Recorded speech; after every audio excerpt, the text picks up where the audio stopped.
جو لوگ میری آواز سن رہے ہیں وہ باہر بیٹھے ہوں یا گھروں میں ہوں، آج بہت برکت والی رات ہے۔ یہ رات مسجد میں اللہ تعالیٰ کی طرف توجہ کرنے کی رات ہے، اپنے گناہوں کی معافی چاہنے کی رات ہے۔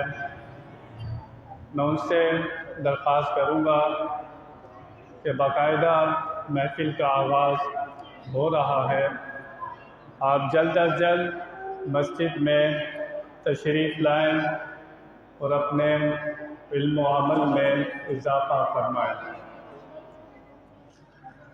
الحمد للہ رب العالمین والعاقبۃ للمتقین، الصلاۃ والسلام علیک یا رسول اللہ وعلی آلک وصحابک یا حبیب اللہ۔ جیسا کہ آپ کے علم میں ہے کہ آج شعبان المعظم کی 15ویں شب ہے۔ یہ خاص راتوں میں سے خاص رات ہے، برکت والی رات ہے۔ کچھ تھوڑے سے لوگ ہیں جس طرح وہ میلاد النبی کی رات نہیں مناتے، شب معراج نہیں مناتے، اسی طرح وہ شب برات بھی نہیں مناتے۔ ہمارا ان سے کوئی جھگڑا نہیں ہے، اس رات کو جاگنا فرض نہیں ہے، واجب نہیں ہے، مستحب ہے۔ لیکن جو لوگ نہیں مناتے ہم ان سے جھگڑا نہیں کرتے، ہم ان کو نہیں کہتے کہ تم مناؤ، لیکن اس رات کے بارے میں اگر کوئی ناجائز کہتا ہے، حرام کہتا ہے، اس کو بدعت کہتا ہے، تو پھر ہمارا ان سے اسی بات پر جھگڑا ہے کہ کسی کام کو حرام کہنے کے لیے، ناجائز کہنے کے لیے دلیل چاہیے ہوتی ہے قرآن و حدیث سے۔ اگر تمہارے پاس کوئی دلیل ہے تو لاؤ، ہم منانا چھوڑ دیں گے۔ لاؤ کہیں لکھا ہو قرآن پاک میں یا حدیث میں کہ شب برات نہیں منانی چاہیے، رات کو نہیں جاگنا چاہیے، میلاد النبی کی رات کو نہیں جاگنا چاہیے۔ اگر تم قرآن و حدیث میں ہمیں کہیں دکھا دو، ہم منانا چھوڑ دیں گے۔ قرآن و حدیث کا اصول یاد رکھیے گا۔ قرآن و حدیث میں جن کاموں کا منع کرنا تھا اس پر منع کی دلیل آئی۔ غور سے سنیں، یہ اصول ہیں قرآن و حدیث کے جو آپ نے یاد رکھنے ہیں۔ چوری نہیں کرنی، قرآن نے منع کیا ہے۔ شراب نہیں پینی، قرآن نے منع کیا ہے۔ جو کام نہیں کرنے تھے قرآن و حدیث نے منع کیا ہے، اور جن کاموں کو قرآن و حدیث نے منع نہیں کیا وہ اپنی اصل میں جائز ہوتے ہیں۔ منع کرنے کے لیے قرآن و حدیث سے دلیل چاہیے ہوتی ہے، اور یہ رات منانے کے قرآن و حدیث سے متعدد ثبوت ہمارے پاس موجود ہیں۔ جو نہیں مانتا اس کو یہ سہ ستہ کی مشہور کتابیں ہیں حدیث کی، اس میں احادیث موجود ہیں، لیکن ہم پھر بھی یہی کہتے ہیں۔ اگر یہ کہتے ہیں فیس بک اٹھاؤ، آپ کو پوسٹر ملے گا یہ رات منانا بدعت ہے، اس کا کوئی ثبوت نہیں ہے، جگہ جگہ اعلان کر رہے ہیں آج کی رات۔ میرا ان سے سوال ہے، اگر اس رات منانے کا ثبوت نہیں ہے، چلو ہم کہتے ہیں نہیں ہے، اس رات میں لوگ کرتے کیا ہیں؟ پہلا سوال، لوگ آتے ہیں مسجد میں، مسجد میں آ کر واعظ و تقریر سنتے ہیں، یہ کام جائز ہے ناجائز ہے؟ اللہ رسول کی باتیں سننا جائز ہے ناجائز ہے؟ مسجد میں آتے ہیں، نوافل پڑھتے ہیں، صلاۃ و تسبیح پڑھتے ہیں، کوئی اپنے گناہوں کی بخشش کی دعا مانگتا ہے، کوئی لنگر کھلاتا ہے، کوئی لنگر کھاتا ہے، کوئی قبرستان جاتا ہے۔ یہ جتنے کام ہیں ہمارے پاس اگر دلیل نہ بھی ہو، یہ ناجائز ہیں یا جائز ہیں؟ اس رات میں جتنے کام ہوتے ہیں سارے جائز ہیں، کسی کام پر کوئی منع نہیں کر سکتا۔ انہوں نے اتنا لکھا، شب برات کے حلوے کو انہوں نے ناجائز لکھا۔ شب برات کا حلوہ جو پکاتے ہیں اس کو ناجائز لکھا۔ وہ حلوہ کن چیزوں سے بنتا ہے؟ سوجی سے، گھی ڈالتے ہیں آپ نے اس میں۔ روزانہ لوگ حلوہ پوری کھاتے ہیں، حلوہ کھاتے نہیں کھاتے؟ تو شب برات کا حلوہ کیسے ناجائز ہو گیا؟ بات سمجھ میں آتی ہے آپ کو؟ شب برات کا حلوہ کیسے ناجائز ہو جائے گا؟ یہ جو حلوہ بھی شب رات کا ناروا ہے، بتاؤ تو اس میں نجس چیز کیا ہے؟ روا ہے وہ جس سے یہ حلوہ بنا ہے، حقیقت میں نجدی تیرا منہ برا ہے۔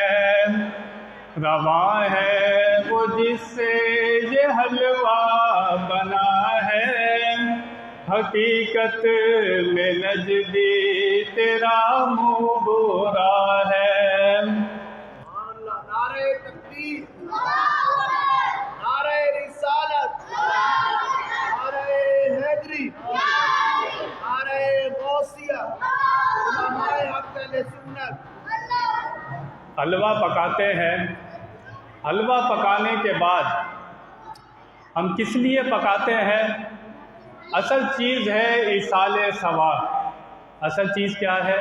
ایصال ثواب۔ حلوہ سامنے رکھتے ہیں، قرآن پاک کی آیات پڑھتے ہیں، سورتیں پڑھتے ہیں، حلوہ سامنے رکھتے ہیں، اور ہم اللہ سے دعا کرتے ہیں، یا اللہ جو ہم نے قرآن پڑھا ہے، یہ جو حلوہ لوگ کھائیں گے، اس پر جو تم ہمیں ثواب دے گا وہ ہم اپنے مرحومین کو ایصال ثواب کرتے ہیں۔ کیا کرتے ہیں؟ اپنے مرحومین کو ایصال ثواب کرتے ہیں۔ اس میں کوئی جھگڑا ہے؟ ایصال ثواب، مردوں کو ثواب پہنچانا، یہ قرآن و حدیث سے جائز ہے۔ تو ہم حلوہ پکاتے ہیں، اس پر قرآن پاک پڑھتے ہیں اور وہ ایصال کرتے ہیں۔ اسی طرح ہم تیجا کرتے ہیں۔ انتقال کے تیسرے دن کیا ہوتا ہے؟ تیجا ہوتا ہے۔ 10ویں دن 10واں ہوتا ہے، 40ویں دن 40واں ہوتا ہے۔ اصل چیز کیا ہوتی ہے؟ ایصال ثواب۔ ہم تیسرے دن جمع ہو کر جو کلمہ پڑھتے ہیں، جو قرآن پڑھتے ہیں، ہم کہتے ہیں یا اللہ اس پر جو تو نے ثواب دیا ہے ہم اپنے مرحومین کو ایصال ثواب کرتے ہیں۔ تیسرے دن ایصال ثواب کرتے ہیں، اسے تیجا کہتے ہیں۔ 10ویں دن کرتے ہیں، اسے 10واں کہتے ہیں۔ 40ویں دن ایصال ثواب کرتے ہیں، اسے 40واں کہتے ہیں۔ سال کے بعد برسی کرتے ہیں، اسے عرس بھی کہہ دیتے ہیں۔ اصل چیز کیا ہے؟ ایصال ثواب۔ اصل چیز کیا ہے؟ ایصال ثواب، اور یہ قرآن و حدیث سے جائز ہے۔ ایک حدیث آپ کے سامنے رکھوں گا۔ ایک صحابی ہیں حضرت سعد رضی اللہ تعالی عنہ، نبی پاک صلی اللہ تعالی علیہ وسلم کی خدمت میں آئے، یا رسول اللہ صلی اللہ تعالی علیہ وسلم میری والدہ کا انتقال ہو گیا ہے۔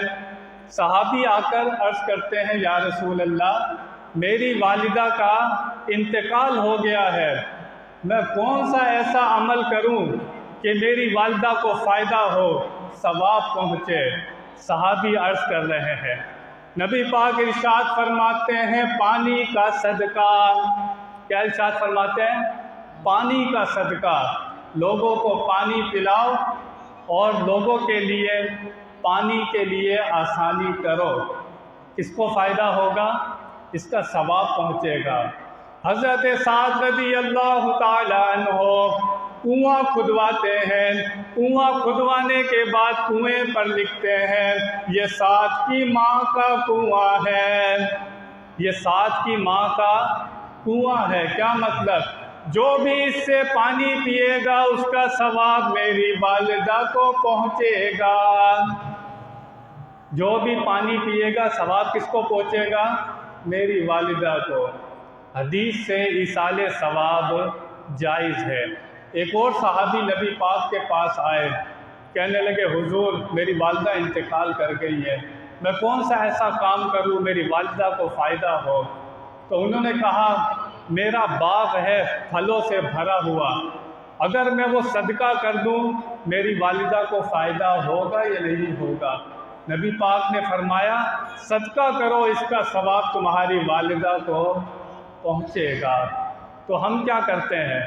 ہمارے پاس پھلوں کے باغ نہیں ہے، ہم پھل لے آتے ہیں، کھانا سامنے رکھتے ہیں، کہتے تم کھانا سامنے رکھتے ہو، تو جب آپ کھانا کھاتے ہیں تو بسم اللہ الرحمن الرحیم پڑھتے ہیں یا نہیں پڑھتے؟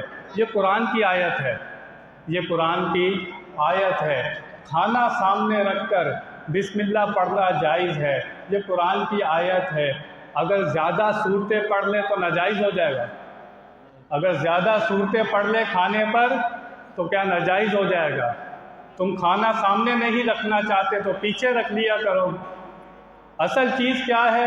ہم کھانا سامنے رکھتے ہیں، قرآن پڑھتے ہیں، یا اللہ اس قرآن پڑھنے پر جو تو نے ہمیں ثواب دیا ہے، یہ کھانا جو لوگ کھائیں گے جو اس پر ثواب ملے گا، یا اللہ ہم اپنے مرحومین کو ایصال ثواب کرتے ہیں، اس میں کسی کا جھگڑا نہیں ہے۔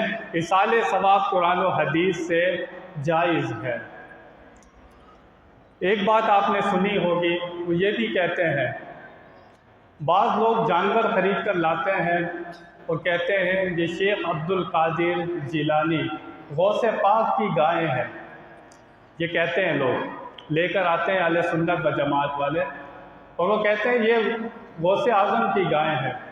وہ یہ کہتے ہیں کہ جس چیز پر غیر اللہ کا نام آ جائے وہ چیز حرام ہو جاتی ہے۔ اگر ان کا یہی فتویٰ ہے تو کچھ بھی پھر بچنے والا نہیں ہے۔ بقرہ عید پر آپ گائے لاتے ہیں، کوئی پوچھتا ہے یار یہ گائے کس کی ہے؟ آپ کہتے ہیں یار یہ کامران صاحب کی گائے ہے۔ کامران صاحب کا گائے پر نام آیا نہیں آیا؟ جانور حرام ہو جائے گا؟ اسی طرح جو گائے لاتا ہے لوگ پوچھتے ہیں، وہ کہتا ہے میری گائے ہے۔ کیا کہتے ہیں؟ میری گائے ہے، شبیر صاحب کی گائے ہے، فلانے صاحب کی گائے ہے، غیر اللہ کا نام آتا ہے۔ انہوں نے قرآن کا ترجمہ تفسیر صحیح نہیں کی۔ اصل قرآن میں کیا ہے؟ ذبح کرتے ہوئے تم غیر اللہ کا نام نہیں لے سکتے۔ ذبح کرتے ہوئے غیر اللہ کا نام تم کہو بسم اللہ محمد الرسول اللہ، جانور حرام ہو جائے گا۔ تم بسم اللہ کہو یا غوث اعظم کہو، جانور حرام ہو جائے گا۔ بسم اللہ اللہ اکبر کہو گے تو جانور جائز رہے گا۔ مسئلہ کیا تھا؟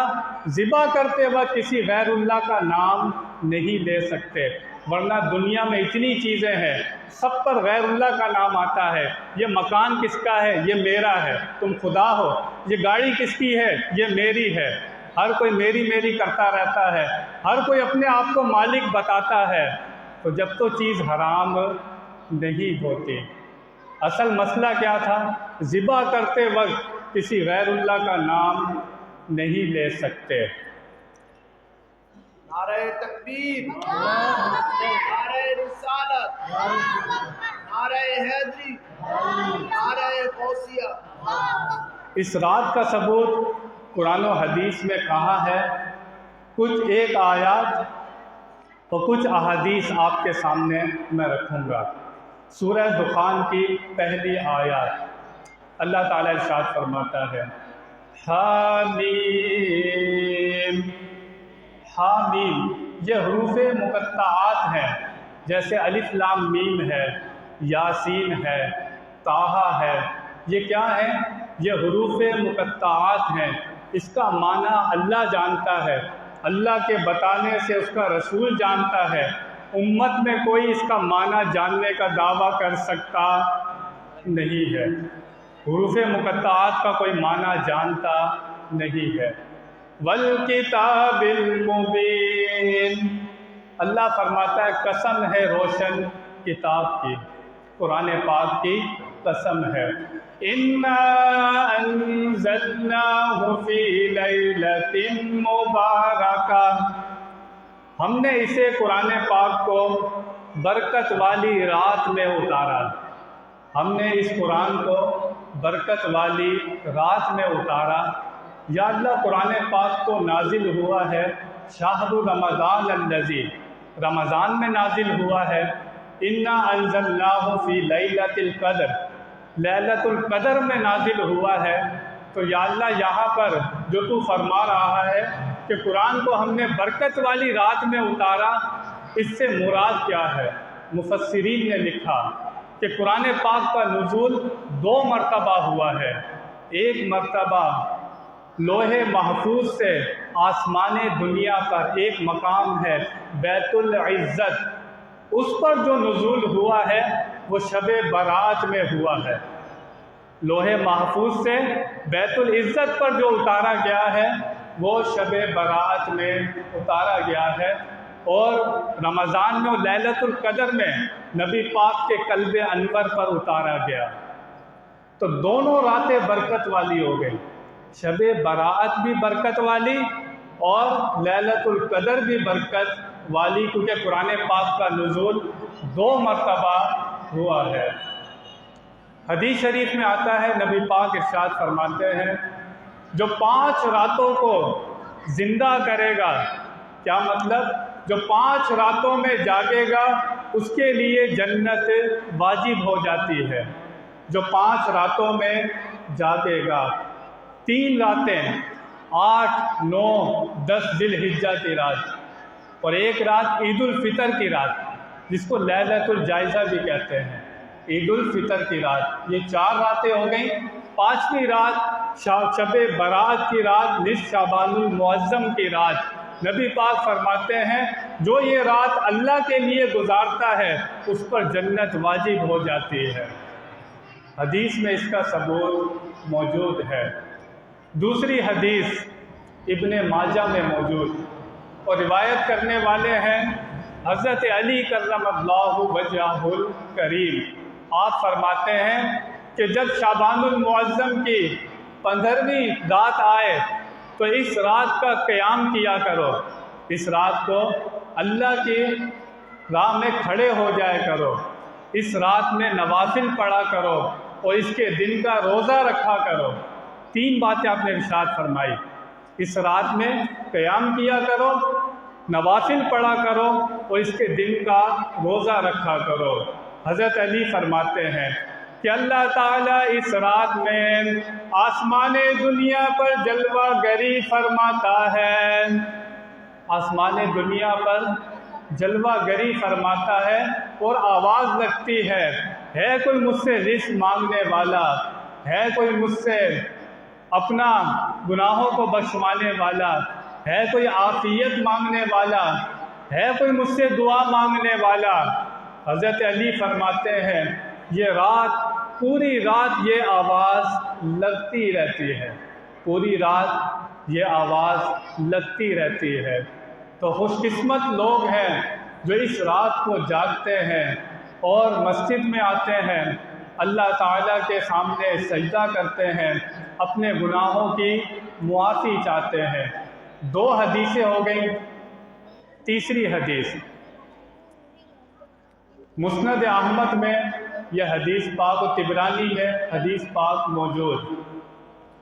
حضرت معاذ بن جبل روایت کرتے ہیں کہ نبی پاک صلی اللہ تعالی علیہ وسلم نے فرمایا کہ جب نصف شعبان المعظم کی رات آتی ہے اللہ تعالیٰ مخلوق پر ایک خاص نظر فرماتا ہے، اللہ تعالیٰ مخلوق پر ایک خاص نظر فرماتا ہے، چند بدبختوں کے علاوہ سب کو بخش دیتا ہے۔ اللہ تعالیٰ مخلوق پر ایک خاص نظر فرماتا ہے۔ اللہ تعالیٰ رحمت کی نظر فرمائے اس رات میں تو کتنا بد نصیب ہوگا جو آج کی رات کو بھی اللہ کے لیے جاگتا نہیں ہے۔ اللہ خاص نظر فرما رہا ہے۔ اللہ کی نظر، اللہ اپنے ولیوں کو ایسی نظر دیتا ہے۔ اللہ تعالیٰ جو اللہ کے ولی ہو جاتے ہیں، اللہ کے دوست ہو جاتے ہیں، اللہ ان کو ایسی نظر دیتا ہے، وہ جس پر نظر کر دیتے ہیں چوروں کو ولی بنا دیتے ہیں، ڈاکوؤں کو ولی بنا دیتے ہیں، نئی نئی گلیوں میں گھومنے والوں کو آنے والی نسلوں کا امام بنا دیتے ہیں۔ غوث پاک نے چور پر نظر کری قطب بنا دیا۔ یہ اللہ والوں کی نظر کا کمال ہے۔ نگاہ ولی میں یہ تاثیر دیکھی، نگاہ ولی میں یہ تاثیر دیکھی، بدلتی ہزاروں کی تقدیر دیکھی، بدلتی ہزاروں کی تقدیر دیکھی۔ اللہ کا ولی نظر کر دے تو دنیا بدل جاتی ہے۔ اس رات میں اللہ تعالیٰ اپنی مخلوق پر ایک خاص نظر فرماتا ہے۔ کیا فرماتا ہے؟ خاص نظر فرماتا ہے، اور جس پر نظر ہو گئی اس کا بیڑا پار۔ ایک حدیث جو ہم تک پہنچی ہے اس کو روایت کیا ہے شیخ عبد القادر جیلانی غوث پاک رضی اللہ تعالی عنہ نے۔ ان پر اعتماد کرتے ہوئے آپ کو یہ حدیث سنا رہا ہوں۔ ہم تو علماء مفتی کتابوں میں حدیث پڑھ کر سناتے ہیں، جو اللہ والے ہوتے ہیں ان کو نبی پاک کی بارگاہ میں حضوری حاصل ہوتی ہے۔ وہ نبی پاک سے حدیث کنفرم بھی کروا لیتے ہیں کہ یہ آپ کا ارشاد ہے یا نہیں ہے۔ یہ اللہ والوں کی شان ہوتی ہے۔ تو حدیث کو بیان کیا ہے غوث پاک رضی اللہ تعالی عنہ نے۔ جبریل امین نبی پاک صلی اللہ تعالی علیہ وسلم کی بارگاہ میں آئے شب برات کی رات، نصف شعبان المعظم کی رات، اور نبی پاک سے عرض کی، یا رسول اللہ صلی اللہ تعالی علیہ وسلم، آپ اپنا سر اٹھائیے، آپ اپنا سر اٹھائیے۔ نبی پاک نے سر اٹھایا تو کیا دیکھتے ہیں؟ جنت کے 8 دروازے کھلے ہوئے ہیں۔ نبی پاک سر اٹھاتے ہیں، جنت بھی دیکھتے ہیں، جنت کے 8 دروازے بھی دیکھتے ہیں۔ میں اور آپ نظر اٹھائیں تو ہمیں کیا نظر آتا ہے؟ مسجد کی چھت۔ باہر نظر اٹھائیں گے تو آسمان نظر آئے گا۔ اللہ کا نبی نظر اٹھاتا ہے، جنت بھی دیکھتا ہے، جنت کے 8 دروازے بھی دیکھتا ہے۔ اس سے جو آواز آتی ہے وہ آواز بھی سن رہا ہے۔ نبی پاک کی تو بہت شان ہے کہ نبی پاک کتنی شان رکھتے ہیں۔ آؤ ان کے بچوں کی شان سناؤ۔ جو صحابہ نبی پاک کی خدمت میں بیٹھتے تھے ان کو کتنا نظر آتا تھا۔ ایک صحابی نبی پاک صلی اللہ تعالی علیہ وسلم کی خدمت میں آئے صبح کے وقت۔ نبی پاک نے ان سے فرمایا کہ تم نے صبح کس حال میں کی؟ جب صبح اٹھے تھے تو تم کیا دیکھ رہے تھے؟ ہم تو صبح اٹھتے ہیں آنکھیں مل رہے ہوتے ہیں، ہم سے کوئی پوچھے تو ہم کہیں گے ہم واش روم گئے، ہم نے دانت صاف کیے۔ صحابی سے نبی پاک نے پوچھا جب تم صبح اٹھے تھے تو تم کیا دیکھ رہے تھے؟ صحابی نے عرض کی، یا رسول اللہ صلی اللہ تعالی علیہ وسلم، میں اللہ کا عرش عرشیوں سمیت دیکھ رہا تھا۔ یہ صحابی کی شان ہے، اللہ کا عرش عرشیوں سمیت دیکھ رہا تھا۔ نبی پاک کی کتنی شان ہوگی۔ نہیں، جنت کی حور کا ذکر سنا ہے آپ نے؟ جو جنتی جنت میں جائے گا اس کو کیا ملے گی؟ سب سے ادنا جنتی اس کو 70 حوریں ملیں گی۔ کتنی؟ 70 حوریں جو سب سے ادنا جنتی ہوگا۔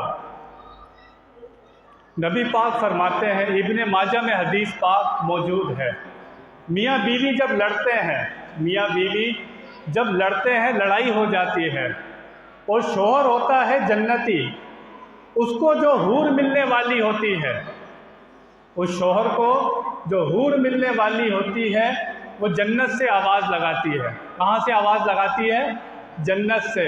کہتی ہے کم بخت تو کیوں اس سے لڑتی ہے، یہ تیرے پاس تھوڑے دن کا مہمان ہے، یہ میرے پاس آنے والا ہے۔ یہ کون سن رہی ہے؟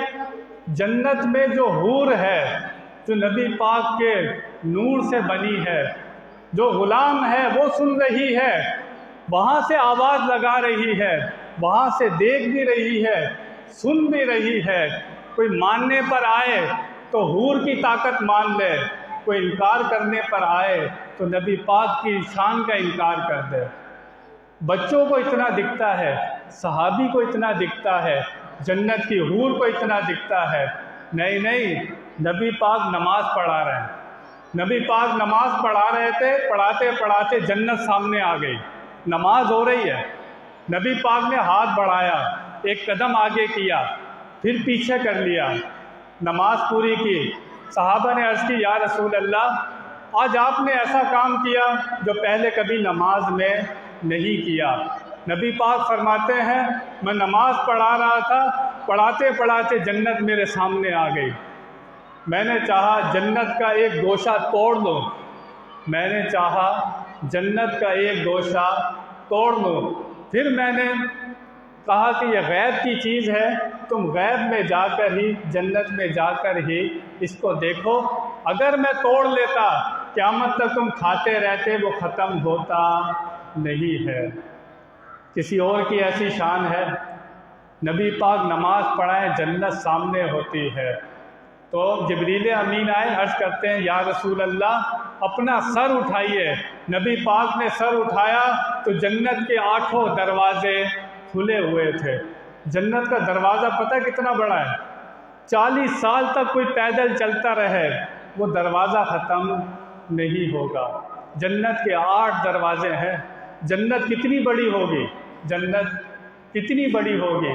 قرآن نے اس کی چوڑائی بتائی ہے، زمین و آسمان کے برابر جنت کی چوڑائی ہے۔ یہ لمبی کتنی ہوگی، بڑی کتنی ہوگی، کوئی اندازہ کر سکتا؟ ایک چھوٹا ادنا جنتی ہوگا، اس کو 70 حوریں ملیں گی، تو کتنی جگہ چاہیے جنت کے اندر، کتنی بڑی جنت۔ نبی پاک سر اٹھاتے ہیں، جنت نہیں، جنت کے 8 دروازے کھلے ہوئے ہیں۔ آواز آ رہی ہے، نعرہ تکبیر، نعرہ تکبیر، نعرہ رسالت، نعرہ حیدری، یا علی، نعرہ غوثیہ،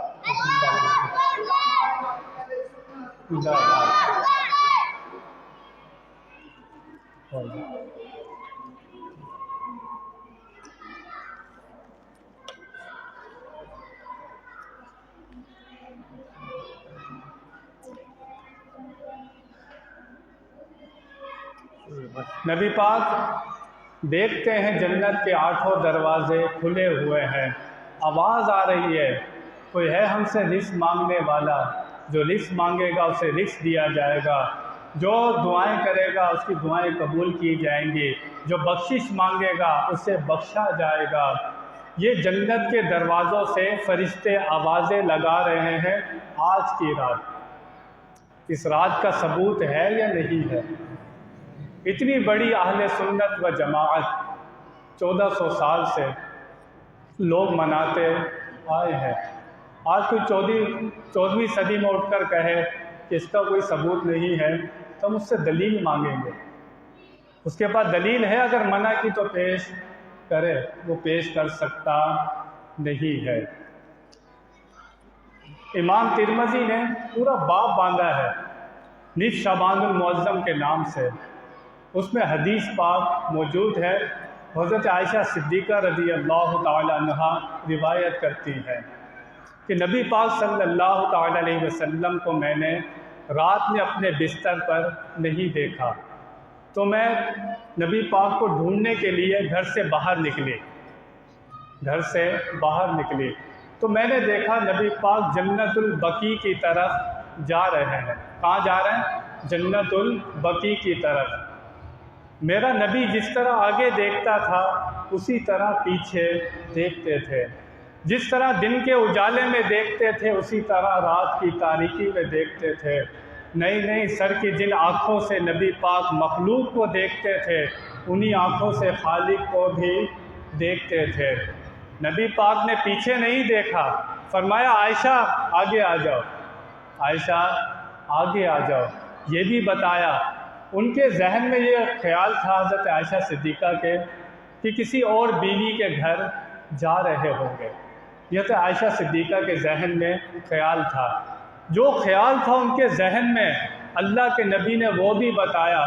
عائشہ تو نے کیا خیال کیا تھا کہ اللہ اس کا رسول کیا تجھ پر ظلم کریں گے؟ آج تمہاری باری تھی، میں کیسے کسی اور کے گھر جا سکتا تھا؟ جو سوال کرنا تھا پہلے ہی جواب دے دیا۔ پھر فرمایا عائشہ جانتی ہو آج کون سی رات ہے؟ آج کون سی رات ہے؟ صحابہ بڑے ادب والے تھے، وہ عرض کرتے تھے اللہ اس کا رسول ہی بہتر جانتا ہے کہ آج کون سی رات ہے۔ نبی پاک نے فرمایا نصف شعبان المعظم کی رات ہے۔ اللہ تعالیٰ اس رات میں بنو کلب کی بکریوں کے بالوں کے برابر لوگوں کی بخشش فرماتا ہے۔ بنو کلب کی بکریوں کے بالوں کے برابر، اس قبیلے کی بکریاں اتنی تھیں، بکریاں نہیں گنی جاتی تھیں، نبی پاک نے فرمایا اس کے بالوں کے برابر لوگوں کی آج رات اللہ تعالیٰ بخشش فرماتا ہے۔ چند بدبختوں کے سب کو بخش دیتا ہے، چند بدبختوں کے سب کو بخش دیتا ہے۔ وہ بدبخت کون ہے؟ میں بھی اپنے اندر دیکھوں، آپ بھی دیکھیں، ان کے نام سنیں کہ جو آج کی رات وہ توبہ نہ کریں تو آج کی رات ان کی بخشش ہوتی نہیں ہے۔ پہلا مشرک، پہلا کون ہے؟ مشرک، شرک کرنے والا۔ اگر وہ آج کی رات سچی توبہ نہ کرے، ایمان نہ لائے تو اس کی بخشش ہوتی نہیں ہے۔ دوسرا ہے کینہ ور، دوسرا کون ہے؟ کینہ رکھنے والا۔ مسلمان کا مسلمان کے لیے کینہ رکھنا جائز ہے۔ جو اللہ رسول کا دشمن ہے اس کے لیے دل میں کینہ رکھنا ثواب ہے۔ جو اللہ رسول کا دشمن ہے، گستاخ ہے، اس کے لیے کینہ رکھنا ثواب ہے۔ مسلمان کے لیے کینہ رکھ سکتا نہیں ہے۔ تیسرا فرمایا قاطع رحم، یہ رحمی رشتوں کو کاٹنے والا۔ ماں باپ کی طرف سے جو رشتہ داریاں ہیں، بھائی بھائی سے بات نہیں کرتا، بہن بہن سے بات نہیں کرتی، سالوں گزر جاتے ہیں، چھوٹی چھوٹی بات پر لوگ ایک دوسرے کا منہ دیکھتے رشتہ داروں سے ملتے نہیں ہے۔ بلا وجہ، بغیر کسی شرعی وجہ کے اگر آپ رشتہ داریاں کاٹتے ہیں، جنت آپ پر حرام ہو جاتی ہے، جنت آپ پر حرام ہو جاتی ہے۔ جتنی نمازیں پڑھو، جتنا صدقہ کرو، بھائی ناراض ہے، بہن ناراض ہے، کوئی وجہ نہیں ہے، ملتے نہیں ہیں، خالہ سے نہیں ملتے، ماموں سے نہیں ملتے۔ جو رحمی رشتہ داریاں کاٹے گا اس کے لیے جنت میں جانا مشکل ہو جائے گا۔ چوتھا والدین کا نافرمان۔ چوتھا کون ہے؟ والدین کا نافرمان۔ والدین ناراض ہو جائیں، نہ نفل قبول ہوتا ہے نہ فرض قبول ہوتا ہے جب تک والدین راضی نہیں ہوتے۔ ہاتھ کی لکیریں دیکھنے والا، جادوگر، کاہن، غرور و تکبر کی وجہ سے اپنی شلوار کے یا پاجامے کے یہ نیچے رکھنے والا، ٹخنوں سے نیچے رکھنے والا، غرور و تکبر کی وجہ سے اگر وہ توبہ نہ کرے تو آج کی رات اس کی بھی بخشش ہوتی نہیں ہے۔ زبردستی ٹیکس لینے والے، بھتہ لینے والے، وہ بھی اس رات کوئی بھی ہو، اگر وہ سچی توبہ نہ کرے تو اس کی بھی بخشش نہیں ہوتی۔ مشرک کے حوالے سے تھوڑی سی باتیں کروں گا، غور سے سنیے گا۔ آج کے دور کا سب سے بڑا مسئلہ یہی ہے۔ اہل سنت و جماعت الحمدللہ ہمارا ایک عقیدہ قرآن و حدیث کے مطابق ہے۔ ہمارے وہی عقیدے ہیں جو صحابہ کرام کے تھے، جو 1400 سال سے چلے آ رہے ہیں۔ یہ اتنی بڑی جماعت پر تھوڑے سے لوگ ہیں جو شرک کا فتویٰ لگاتے ہیں۔ ہمیں کیا کہتے ہیں؟ مشرک کہتے ہیں۔ جن باتوں پر کہتے ہیں، تھوڑی سی باتیں آپ کے سامنے رکھوں گا، آپ کو پتہ چلے کہ مشرک کون ہوتا ہے اور یہ کسے مشرک کہتے ہیں۔ مشرک کون ہوتا ہے؟ کسی کو خدا سمجھے، عبادت کے لائق سمجھے، خدا کا شریک سمجھے، اس کی ذات و صفات میں کسی طرح بھی مستقل بالذات سمجھے کہ یہ خود سے مدد کرنے والا ہے، ایسا شخص کیا ہوگا؟ مشرک ہو جائے گا۔ وہ بتوں کی کیا کرتے ہیں؟ پوجا کرتے ہیں، بتوں کو عبادت کے لائق سمجھتے ہیں۔ کوئی چاند سورج کی پوجا کرتا ہے، کوئی ستاروں کی پوجا کرتا ہے، کوئی کسی جانور کی پوجا کرتا ہے۔ یہ سارے کون ہیں؟ مشرک ہیں۔ جو کسی کو خدا سمجھے یا عبادت کے لائق سمجھے، مستقل بالذات سمجھے کہ اس پر کبھی فنا نہیں ہوگی، اس کی عبادت کرتا ہے، خدا کا شریک سمجھتا ہے کسی کو بھی، ایسا شخص کیا ہوتا ہے؟ مشرک ہوتا ہے۔ کیا ہوتا ہے؟ مشرک ہوتا ہے۔ ہم نبی کریم صلی اللہ تعالی وسلم کی جو تعظیم کرتے ہیں، نبی پاک کی جو تعظیم کرتے ہیں، کچھ لوگ اسے بھی شرک کہہ دیتے ہیں، تعظیم کو بھی شرک کہہ دیتے ہیں۔ ہم کھڑے ہو کر صلاۃ و سلام پڑھتے ہیں، انہوں نے نہیں پڑھنا، نہ پڑھے، ہم زبردستی کرتے نہیں ہے۔ لیکن کوئی صلاۃ و سلام پڑھنے کو شرک کہے تو بھی اس کا دماغ خراب ہے یا نہیں خراب ہے؟ کہتے ہیں اللہ کے لیے کھڑے ہوتے ہو نماز میں، پھر صلاۃ و سلام پڑھنے کے لیے نبی کے لیے کھڑے ہو جاتے ہو، تو برابری ہوئی یا نہیں ہوئی؟ اس طرح برابری ہوتی ہے، اس طرح برابری ہوتی ہے۔ ایک جملہ سن لیں، یاد کر لیں، ہر عبادت میں تعظیم ہے۔ ہر عبادت میں، کوئی بھی عبادت کرو گے اس میں تعظیم ہوگی، لیکن ہر تعظیم عبادت ہوتی، ہر تعظیم عبادت نہیں ہوتی۔ آپ کے والدین آتے ہیں، آپ کھڑے ہو جاتے ہیں، والدین کے ادب میں آپ کھڑے ہو جاتے ہیں، عبادت کے لیے کھڑے ہوتے ہیں، تعظیم کے لیے؟ تعظیم کے لیے کھڑے ہوتے ہیں، عبادت کے لیے کھڑے۔ آپ کا باس آ جائے، فیکٹری کا مالک آ جائے، وزیر اعظم آ جائے، آپ کھڑے ہوتے ہو نہیں ہوتے؟ اس کی عبادت کے لیے، تعظیم کے لیے؟ تعظیم کے لیے کھڑے ہوتے ہو۔ پتہ چلا تعظیم اور ہے، عبادت اور ہے۔ ہم صلاۃ و سلام پڑھتے ہیں، نبی کی تعظیم کے لیے کھڑے ہو جاتے ہیں۔ کس لیے؟ نبی کی تعظیم کے لیے کھڑے ہوتے ہیں۔ یہ 14 اگست میں کھڑے ہوتے نہیں ہوتے؟ قومی ترانہ ہوتا ہے، کھڑے ہوتے ہیں، ہاتھ باندھ کر سارے کھڑے ہوتے ہیں۔ تو 14 اگست میں جو ترانہ ہوتا ہے اس کی عبادت کرتے ہیں، یہ اس جھنڈے کی تعظیم کے لیے کھڑے ہو جاتے ہیں۔ عبادت کے لیے کھڑے، عبادت کے لیے کسی کے لیے کھڑا ہو سکتے نہیں ہے۔ تعظیم آپ کسی کی بھی جو ایمان والا ہے اس کی کر سکتے ہیں۔ پھر کہتے ہیں تم یا اللہ مدد کہتے ہو، پھر یا رسول اللہ مدد بھی کہتے ہو، یا علی مدد بھی کہتے ہو، یا غوث مدد بھی کہتے ہو۔ کہتے ہیں یہ برابری ہو گئی، اس لیے شرک ہوتا ہے۔ تم یا اللہ مدد بھی پکارتے ہو، یا رسول اللہ مدد بھی پکارتے ہو، یا علی مدد بھی پکارتے ہو، یا غوث مدد بھی پکارتے ہو۔ ہم نے کہا ہم پکارتے ہیں، ہم پکارتے ہیں، قرآن و حدیث میں جائز ہے۔ وہی اصول وہی ہے، کسی کو بھی مدد کے لیے پکارو گے خدا سمجھ کر، عبادت کے لائق سمجھ کر، مستقل بالذات سمجھ کر، یہ خود سے مدد کرنے والا ہے، خدا کا شریک ہے، یہ سمجھ کر نہ کسی سے مدد مانگ سکتے ہیں، نہ کسی کو پکار سکتے ہیں۔ قرآن میں جو منع ہے نا، قرآن پاک نے جو منع کیا ہے، قرآن میں موجود ہے، اللہ کے سوا جن کو تم پکارتے ہو نہ وہ سنتے ہیں، نہ وہ دیکھتے ہیں، نہ وہ چل سکتے ہیں، نہ وہ پکڑ سکتے ہیں۔ شان نزول تو بتاؤ، وہ آیتیں بتوں کے لیے اتری ہیں۔ قرآن پاک میں وہ آیتیں کس کے لیے اتری ہیں؟ بتوں کی مذمت میں اتری ہیں، اور یہ وہی آیتیں اٹھا کر نبی ولی پر لگاتے ہیں۔ کس پر لگاتے ہیں؟ مسجد میں بیٹھا ہوں، یہ وہی آیتیں اٹھاتے ہیں، نبی ولی پر لگاتے ہیں۔ یہ ظلم ہے یا نہیں ہے؟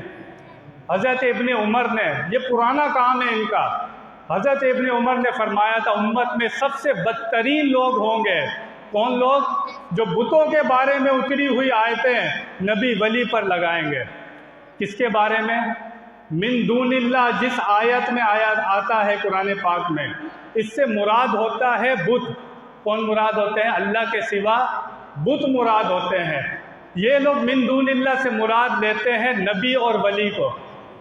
یہ من دون اللہ سے مراد کیا لیتے ہیں؟ نبی اور ولی کو۔ قرآن کی ایک آیت پیش کروں گا، ماں کا دودھ پیا ہے تو اس کا جواب دے دینا۔ انکم وما تعبدون من دون اللہ حسب جہنم۔ اللہ قرآن میں فرماتا ہے تم اور تمہارے من دون اللہ جس کی تم عبادت کرتے ہو جہنم کا ایندھن ہے۔ تم اور جس کی تم عبادت کرتے ہو من دون اللہ، وہ کیا ہے؟ جہنم کا ایندھن ہے۔ یہ آیت اٹھا کر کوئی نبی ولی پر لگا سکتا ہے؟ من دون اللہ والی آیت تو اٹھا کر نبی ولی کو جہنم کا ایندھن بول سکتا ہے؟ نبی کو جہنم کا ایندھن بولے گا؟ یہ خود ایمان والا رہ سکتا نہیں ہے۔ تو کوئی بھی آپ کے سامنے اگر قرآن کھولے، آپ کہتے ہیں دیکھو جی قرآن دکھا رہا ہے، آپ کو کیا پتہ کہاں ڈنڈی مار رہا ہے؟ وہ بتوں کے بارے میں اتری ہوئی آیتیں آپ کو دکھاتا ہے، آپ کو دکھایا، اس کو بولے چل ہمارے مسجد کے امام صاحب کے پاس چل، ان کے سامنے رکھ یہ آیت کہ کس کے بارے میں اتری ہے، وہ تمہیں بتائیں گے کہ اس آیت کا شان نزول کیا ہے۔ شان نزول بتاتے نہیں ہیں، کہتے دیکھو جی قرآن میں آیا ہے۔ اللہ کے سوا جن کو تم پکارتے ہو، جس کو تم مدد کرتے ہو، وہ تو سنتے نہیں ہیں۔ ایک حدیث پیش کروں گا، ہمارے علماء نے اتنے دلائل دیے ہیں، کتابوں کی کتابیں لکھ دی اس کے اوپر، یا رسول اللہ مدد پکارنے پر، یا علی مدد پکارنے پر، یا غوث مدد پکارنے پر۔ ایک حدیث آپ کو سناؤں گا، طبرانی میں حدیث پاک موجود ہے۔ نبی پاک فرماتے ہیں تم کسی جنگل بیابان میں ایسی جگہ پھنس جاؤ جہاں پر تمہاری مدد کرنے والا کوئی نہ ہو، تمہاری مدد کرنے والا کوئی نہ ہو۔ نبی پاک فرماتے ہیں، طبرانی میں حدیث پاک موجود، تو پکارو یا عباد اللہ اعینونی۔ کیا پکارو؟ یا عباد اللہ اعینونی، اے اللہ کے بندو میری مدد کرو، اے اللہ کے بندو میری مدد کرو۔ نبی پاک یہ نہیں فرما رہے کہ یا اللہ مدد کہنا، نبی پاک فرما رہے ہیں اے اللہ کے بندو میری مدد کرو۔ اور کون سے بندے؟ وہ بندے جو نظر نہیں آ رہے۔ کون سے بندے؟ وہ اللہ کے فرشتے، رجال الغیب، جو نظر نہیں آ رہے۔ نبی پاک فرماتے ہیں ان سے مدد مانگو، ان سے مدد مانگو۔ حدیث موجود ہے، نبی پاک شرک سکھا رہے ہیں، کیا کہو گے؟ نبی پاک اپنی امت کو شرک سکھا رہے ہیں کہ اللہ کے بندوں سے مدد مانگو۔ تو جب اللہ کے بندوں سے مدد مانگی جا سکتی ہے تو اللہ کے نبی سے مدد کیوں نہیں مانگی جا سکتی؟ اللہ کے نبی سے مدد کیوں نہیں مانگی جا سکتی؟ مسئلہ وہی ہے، خدا سمجھ کر کسی سے مدد مانگ سکتے نہیں ہو۔ ایک اور کہتے ہیں جی مزاروں پر جانا جائز نہیں ہے، یہ بھی کہتے ہیں تو مزار پر چلے جائے، داتا صاحب چلے جائے، غوث پاک کے مزار پر چلے جائے، عبداللہ شاہ غازی کے مزار پر چلے جائے، تو اتنے سخت ہے، کہتے ہیں مزار پر چلے گئے تو شرک ہو گیا۔ میرا ان سے چھوٹا سا سوال ہے کہ ہمارے نبی محمد رسول اللہ صلی اللہ تعالی وسلم کا بھی مزار ہے یا نہیں ہے؟ مزار ہے یا نہیں ہے؟ وہ بھی رسول اور بندے ہی ہیں، ان کے مزار پر پوری دنیا جاتی ہے نہیں جاتی؟ پوری دنیا جاتی ہے۔ ماں کا دودھ پیا ہے نا، لگاؤ فتویٰ کہ نبی کے مزار پر جانا جائز نہیں ہے، تو ایمان والے رہ سکتے نہیں ہو۔ نبی کے مزار پر وہ بھی اللہ کے بندے رسول ہیں، ان کا بھی مزار ہے، داتا صاحب کا بھی مزار ہے، غوث اعظم کا بھی مزار ہے، عبداللہ شاہ غازی کا بھی مزار ہے۔ تو جب ان کے مزار پر جانا جائز ہے تو ان کے مزار پر جانا کیسے ناجائز ہو جائے گا؟ کہتے اچھا جی، اچھا مزار پر چلے گئے نا، اگر تم نے ان سے کچھ مانگ لیا تو شرک ہو جائے گا۔ تم نے کہا داتا صاحب میری مدد کر دیں، غوث اعظم میری مدد کر دیں، کہتے اب تم مشرک ہو گئے، تم نے غیر اللہ سے مانگ لیا۔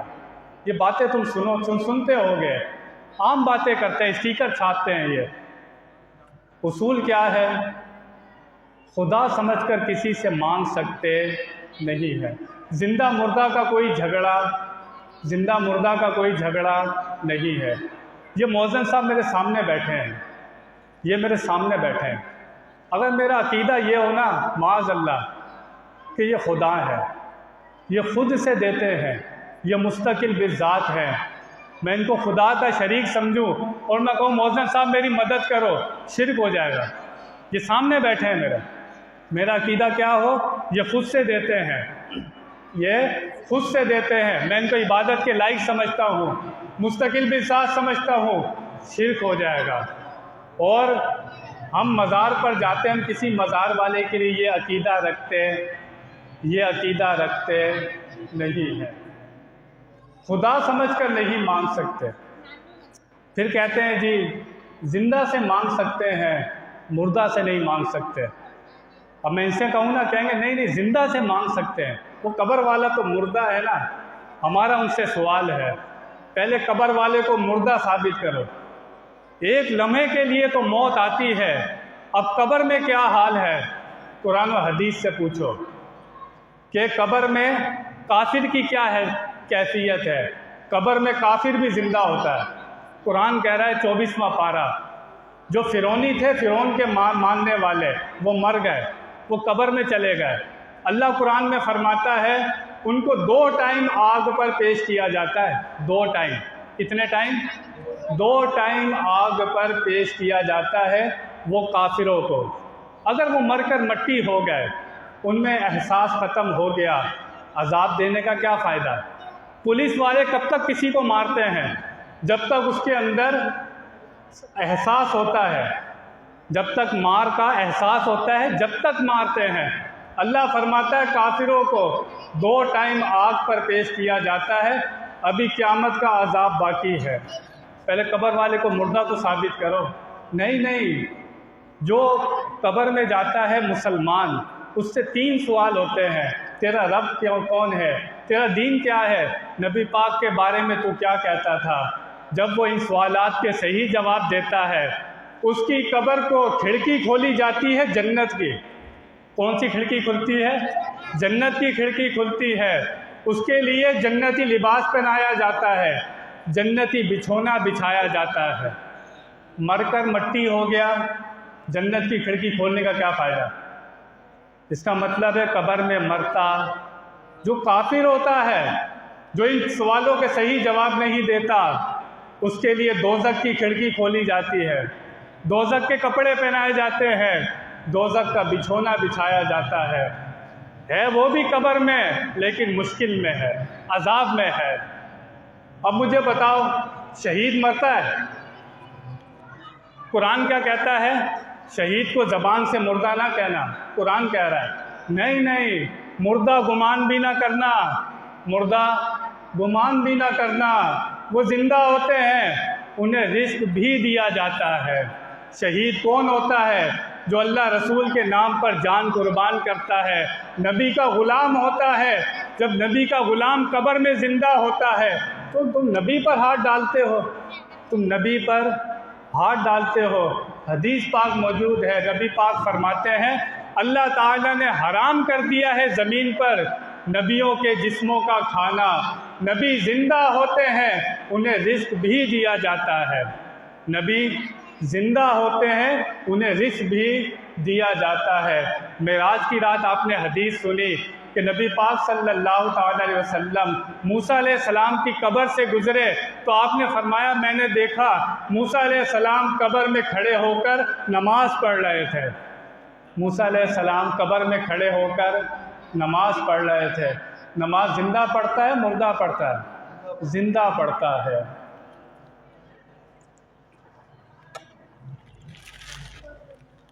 تو ان کے جتنے اعتراض ہیں کہ اللہ کے سوا کسی اور سے نہیں مانگ سکتے، کہتے ہیں اللہ سے، اللہ کی عبادت کرتے ہیں، ایاک نعبد و ایاک نستعین، ہم تیری ہی عبادت کرتے ہیں، تجھی سے مدد مانگتے ہیں۔ اگر یہی قانون ہے کہ اللہ کے سوا کسی سے مدد نہیں مانگی جا سکتی، اس پر سائن کر دو۔ تم صبح سے لے کر شام تک کس کس سے مدد مانگتے ہو؟ نہیں، تم روز کہتے ہو یار میری مدد کرو، آپس میں جملے بولتے نہیں بولتے؟ ڈاکٹر صاحب میری مدد کرو، مجھے مرنے سے بچا لو، یہ لوگ جملے بولتے نہیں بولتے؟ وکیل صاحب میری مدد کرو، نہیں پولیس والوں نے لکھا ہوا ہے مدد کے لیے 15 ڈائل کریں، مدد کے لیے 15 ڈائل کریں۔ یہ ساری مدد کون سی ہے؟ یہ ساری مدد کون سی ہے؟ اس کو نسبت مجازی کہتے ہیں، اور یہ مدد قرآن و حدیث سے جائز ہے۔ دیکھو لفظ غور سے سننا، ایک جیسے ہوتے ہیں لیکن معنی اور حقیقت ایک نہیں ہوتی، لفظ ایک ہوتے ہیں۔ قرآن پاک میں ہے یوسف علیہ السلام نے جو ان کے ساتھ قیدی تھا اس کو خواب کی تعبیر بتائی، اور آپ نے فرمایا فَيَسْقِي رَبَّهُ خَمْرًا، کیا فرمایا؟ فَيَسْقِي رَبَّهُ خَمْرًا، تو اپنے رب کو شراب پلائے گا، تو اپنے رب کو شراب پلائے گا۔ یہ کون سا رب ہے جو شراب پیتا ہے؟ اور آپ قرآن میں پڑھتے ہیں الحمدللہ رب العالمین، اللہ کو بھی رب کہا گیا، بادشاہ کو بھی رب کہا گیا۔ غور سے سنیے گا، بڑا اہم مسئلہ ہے، سمجھ میں آ گیا بہت سارے مسئلے حل ہو جائیں گے۔ بادشاہ کو بھی رب کہا گیا قرآن میں، اللہ کو بھی رب کہا گیا، لیکن معنی اور حقیقت ایک نہیں ہے۔ بادشاہ رب ہے، رب کے معنی ہوتے ہیں پالنے کے، بادشاہ بھی پالتا ہے، بادشاہ کو پالنے کے لیے ٹیکس لینا پڑتا ہے، بادشاہ پالنے میں رب کا محتاج ہے، بادشاہ محتاج ہے، اللہ بھی پالتا ہے، اللہ پالنے میں کسی کا محتاج نہیں ہے، اللہ کو کسی سے ٹیکس نہیں لینا پڑتا، اللہ پالنے میں کسی کا محتاج نہیں ہے، اس کو کسی کی ضرورت نہیں ہے، بادشاہ پالتا ہے، بادشاہ کو پالنے میں ضرورت ہے۔ دونوں لفظ ایک جیسے ہیں، بادشاہ کو بھی رب کہا گیا، اللہ کو بھی رب کہا گیا، لیکن معنی اور حقیقت ایک نہیں ہے۔ اسی طرح ہم بھی دیکھتے ہیں، اللہ بھی دیکھتا ہے، ہم بھی دیکھتے سنتے ہیں، اللہ بھی دیکھتا سنتا ہے۔ برابری ہو گئی؟ برابری ہو جائے گی؟ برابری نہیں ہوئے گی۔ قرآن میں اِنَّهُ هُوَ السَّمِيعُ الْبَصِيرُ کہ اللہ سنتا دیکھتا ہے، وَجَعَلْنَاهُ سَمِيعًا بَصِيرًا ہم نے بندے کو سنتا اور دیکھتا پیدا کیا ہے، سنتا اور دیکھتا پیدا کیا ہے۔ اللہ کا ہر کمال ذاتی ہے، اس کو کسی نے نہیں دیا، ہم دیکھتے سنتے ہیں، ہمیں دیکھنے سننے کی طاقت اللہ نے دی ہے۔ جب ذاتی اور عطائی آ جائے تو برابری نہیں ہوتی، جب برابری نہیں ہوتی تو شرک نہیں ہوتا۔ داتا لاہور والے بزرگ بھی ہیں، داتا اللہ بھی ہے، لفظ ایک جیسے ہیں، حقیقت اور معنی ایک جیسا۔ داتا صاحب بھی لوگوں کو پالتے ہیں، اللہ بھی لوگوں کو پالتا ہے۔ داتا صاحب کو پالنے کے لیے وہ رب کے محتاج ہیں، وہ رب سے لیتے ہیں تو لوگوں کو دیتے ہیں۔ اللہ کو دینے کے لیے اللہ کسی کا محتاج نہیں ہے۔ خواجہ غریب نواز بھی نوازتے ہیں، اللہ بھی نوازتا ہے، دونوں میں بڑا فرق ہے۔ خواجہ غریب نواز اللہ کے محتاج ہیں، وہاں سے لیتے ہیں پھر لوگوں کو دیتے ہیں۔ اللہ تعالیٰ نوازنے میں کسی کا محتاج نہیں ہے۔ غوث اعظم فریاد رس ہیں، فریاد سنتے ہیں، اللہ بھی فریاد سنتا ہے، اللہ فریاد سننے میں کسی کا محتاج نہیں ہے۔ غوث اعظم فریاد سننے میں رب کے محتاج ہے۔ اتنی جب وضاحت ہو جائے، ذاتی اور عطائی کا فرق ہو جائے، اس کے باوجود بھی ہم اپنے عقیدے کی وضاحت کر رہے ہیں، ہم نے بالکل وضاحت کر دی، اس کے باوجود بھی ہم پر کوئی شرک کا فتویٰ لگائے تو نبی پاک نے پہلے بتا دیا تھا، کوئی کسی مسلمان کو مشرک یا کافر کہے اور وہ مسلمان ہو پکا سچا تو کہنے والا خود مشرک اور کافر ہو جاتا ہے، کہنے والا خود مشرک اور کافر ہو جاتا ہے۔ یہ بڑا نازک مسئلہ ہے۔ آج لوگوں کو اسی طرح بہکایا جاتا ہے۔ تو خدارا کوئی آپ کے سامنے اس طرح کی باتیں کرے تو پہلے اہل سنت و جماعت کوئی 4 لوگوں کی جماعت نہیں ہے، اس میں داتا صاحب موجود ہیں، اس جماعت میں غوث اعظم موجود ہیں، امام ابو حنیفہ موجود ہیں۔ پھر 1400 سال میں صحابہ کرام آئے، ان کو کسی کو دین سمجھ میں نہیں آیا، ان کو سمجھ میں آ گیا۔ ان کو کسی کو سمجھ میں نہیں آیا 1400 سال میں، ان کو سمجھ میں آ گیا کہ یہ شرک کرتے ہیں۔ جب تک نبی پاک کا، اس کے پیاروں کا بغض و عداوت دل میں رکھیں گے تو پھر قرآن و حدیث ان کے حلق سے نیچے نہیں اتر سکتے۔ مان تو تھوڑا سا ٹائم، تھوڑی سی اجازت ہے، تھوڑا سا اور کر لو بیان، تھوڑا سا میں اس رات کے بارے میں۔ یہ رات ہے بخشش کی رات، بڑی برکت والی رات ہے۔ اس رات میں سمندر کی جھاگ کے برابر گناہ ہو جائیں، بارش کے قطروں کے برابر انسان کے گناہ ہو جائیں، جتنے بھی گناہ ہو جائیں، اللہ کی رحمت اس سے بھی زیادہ ہے۔ ابھی آپ کے پاس، میرے پاس موقع ہے۔ توبہ، جب تک توبہ کا دروازہ بند نہیں ہوتا۔ توبہ کا دروازہ کب بند ہوتا ہے؟ جب جان آ کر حلق میں اٹک جائے اور سورج مغرب سے نکل جائے تو توبہ کا دروازہ بند ہو جائے گا۔ ابھی جتنے بھی گناہ ہو جائیں اس نے اپنا دروازہ بند نہیں کیا۔ ایک بڑا پیارا واقعہ، ایک صحابی تھے، دیہاتی تھے، نبی پاک کا ذکر سنا، ایمان لے آئے تھے، لیکن نبی پاک کو دیکھا نہیں تھا۔ مکہ تشریف لائے نبی پاک سے ملنے کے لیے، ابھی نبی پاک کو دیکھا نہیں تھا۔ یہ دیہاتی صحابی مکہ میں داخل ہوئے تو نبی پاک طواف فرما رہے تھے، اس نے کہا چلو مسلمان طواف کر رہے ہیں، میں بھی طواف کر لیتا ہوں، پھر اللہ کے نبی سے مل لوں گا۔ اس نے بھی طواف کرنا شروع کر دیا۔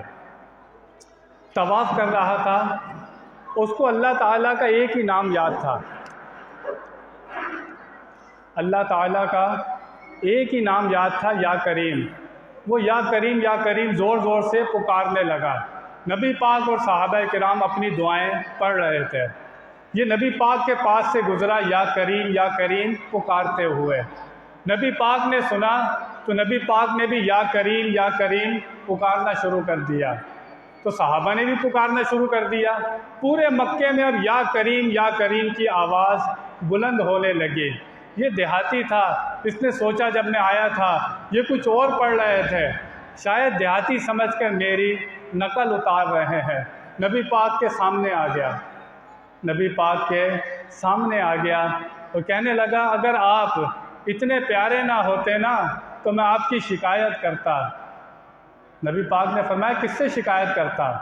کہتا ان سے شکایت کرتا جن کا میں کلمہ پڑھ چکا ہوں، ان پر ایمان لے آیا ہوں، آخری نبی محمد رسول اللہ صلی اللہ تعالی وسلم سے شکایت کرتا۔ نبی پاک نے فرمایا ان کو دیکھا ہے؟ کہتا دیکھا تو نہیں ہے، ان سے ملنے آیا ہوں، اگر آپ نے بھی ملنا ہو تو آپ بھی میرے ساتھ چلنا۔ نبی پاک نے فرمایا ابھی نہ ملا دوں؟ اس نے کہا آپ کو زیادہ جلدی لگتی ہے۔ پھر نبی پاک نے فرمایا ابھی نہ ملا دوں؟ وہ جس لہجے میں بات کر رہا تھا وہ ادب والا لہجہ نہیں تھا۔ جبریل امین نبی پاک کے پاس آئے کہ اللہ فرماتا ہے کہ اس دیہاتی نے جس طرح آپ سے بات کی ہے اللہ کو پسند نہیں آئی، جس طرح اس نے بات کی ہے اللہ تعالیٰ اس کی پکڑ فرمائے گا۔ وہ پہلے ہی ڈرا ہوا تھا، جب نبی پاک نے اسے بتا دیا کہ میں اللہ کا نبی ہوں تو کانپنے لگا، اس کو بتا دیا نبی پاک نے۔ پھر نبی پاک نے بتایا کہ اللہ فرماتا ہے تیری پکڑ ہوگی۔ اس نے کہا اگر اللہ میری پکڑ کرے گا تو میں اللہ کی پکڑ کروں گا۔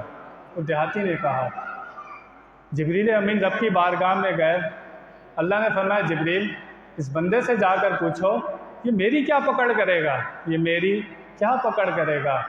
جبریل امین آئے، پیغام دیا، نبی پاک نے فرمایا اللہ فرماتا ہے جواب دو کہ اللہ کی کیا پکڑ کرو گے؟ اس دیہاتی نے کہا کہ میں کہوں گا یا اللہ اپنی رحمت گن اور میرے گناہ گن، میرے گناہ 10,000 لاکھ کروڑ ارب کسی گنتی کسی قطار شمار میں آ جائیں گے، میں کہوں گا یا اللہ اپنی رحمت گن۔ کیا کہوں گا؟ اپنی رحمت گن، جو زیادہ ہے اس پر فیصلہ کر دے۔ اللہ نے فرمایا جبریل اس بندے سے کہو یہ ہماری پکڑ نہ کرے، ہم اس کی پکڑ نہیں کرتے۔ اس کی رحمت کتنی ہے کوئی اندازہ کر سکتا نہیں ہے۔ ایک صحابی نبی پاک کی بارگاہ میں آئے، عرض کی یا رسول اللہ قیامت کے دن حساب کون لے گا؟ قیامت کے دن حساب کون لے گا؟ نبی پاک نے فرمایا اللہ تعالیٰ حساب لے گا، اللہ تعالیٰ قیامت کے دن حساب لے گا۔ اس صحابی نے کہا پھر ڈرنے کی کوئی بات نہیں ہے۔ صحابہ نے کہا ہمارے خون خشک ہو گئے ڈر کے مارے کہ اللہ تعالیٰ کو حساب دینا ہے، اور تو کہہ رہا ہے کہ کوئی ڈرنے کی بات نہیں ہے۔ وہ دیہاتی تھا، اس نے کہا یا رسول اللہ ہم نے دنیا میں دیکھا ہے کوئی غلطی ہو جائے، کوئی بڑا شخص ہونا کوئی غلطی ہو جائے، ہاتھ باندھ کر اس کے سامنے کھڑے ہو جاؤ کہ غلطی ہو گئی ہے، وہ معاف کر دیتا ہے۔ ہم نے دنیا میں دیکھا ہے، وہ تو ارحم الراحمین ہے، 70 ماؤں سے زیادہ اپنے بندے سے پیار کرتا ہے۔ جب قیامت میں جائیں گے ہاتھ باندھ کر کھڑے ہو جائیں گے مولا غلطی ہو گئی، مولا غلطی ہو گئی ہے۔ نبی پاک نے فرمایا کسی کو فقیہ کسی کو سمجھدار دیکھنا ہو تو اس شخص کو دیکھ لو، یہ اللہ کو پہچان گیا ہے، یہ اللہ کو پہچان گیا ہے۔ بندے کو اللہ کی رحمت کا پتہ چل جائے کسی گناہ کو نہیں چھوڑے، اس کے عذاب کا پتہ چل جائے تو کسی گناہ کے قریب بھی نہ جائے۔ تو اس لیے اللہ سے ڈرتے بھی رہنا ہے اور اس سے امید کو توڑنا بھی نہیں ہے۔ نبی پاک فرماتے ہیں کہ قیامت کے دن میزان لگے گا، نیکیاں تولی جائیں گی، ایک شخص ہوگا اس کی نیکیاں تولی جائیں گی، ایک نیکی کم رہ جائے گی۔ کتنی نیکی؟ ایک نیکی۔ اللہ فرمائے گا جاؤ دوزخ میں عذاب بھگتو، ایک نیکی کم ہے۔ وہ کہے گا یا اللہ ٹھہر جا، اس میدان معاشر میں بڑے میرے جاننے والے ہیں، دنیا میں ان کے بڑے کام کرتا تھا، ایک نیکی تو چاہیے، کسی سے بھی لے آؤں گا۔ اللہ نے اس کو مہلت دی کہ جاؤ ایک نیکی لا سکتے ہو تو لے آؤ۔ میدان معاشر میں جائے گا، اپنے دوستوں کے پاس جائے گا کہ دنیا میں تمہارے لیے کیا کیا کرتا تھا، یار ایک نیکی کا سوال ہے۔ کوئی کہے گا اللہ بڑے غضب میں ہے، ہم ایک نیکی نہیں دے سکتے، تیرے پاس اتنی نیکیاں تھی تو نہیں بخشا گیا، ہم کیسے بخشے جائیں گے۔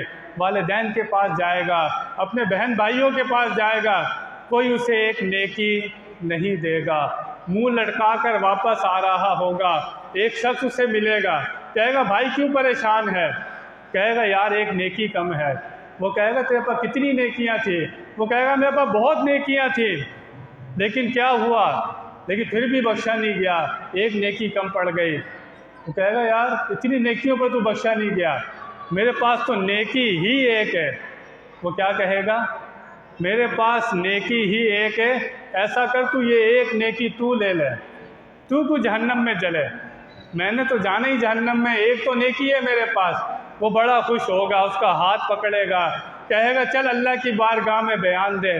وہ اللہ کے سامنے لائے گا، اللہ فرمائے گا فرشتوں سے دیکھو اس کو ہم نے تھوڑی سی رحمت اس کے اندر ڈالی ہے، یہ اتنا رحم کرنے والا ہے، ہم تو ارحم الراحمین ہیں، 70 ماؤں سے زیادہ اپنے بندے سے پیار کرتے ہیں۔ فرشتوں اس ایک نیکی والے کو پہلے جنت میں لے کے جانا، اس کو بعد میں جنت میں لے کر جانا۔ تو جب وہ بخشنا چاہتا ہے کسی کو تو پھر بہانہ ڈھونڈتا ہے۔ آخری بات، اس کے بعد امام صاحب آپ سے خطاب فرمائیں گے۔ نبی پاک سے صحابہ نے پوچھا یا رسول اللہ آپ اس آخری شخص کو کیا جانتے ہیں جو جنت سے نکالا جائے گا، جو جنت سے نکالا جائے گا؟ نبی پاک نے فرمایا صحابہ ہاں میں اس شخص کو جانتا ہوں جو جنت میں سب سے آخر میں نکالا جائے گا جہنم سے۔ جہنم سے سب سے آخر میں نکالا جائے گا، جنت میں داخل کیا جائے گا، اور وہ جہنم میں کیا پکار رہا ہوگا؟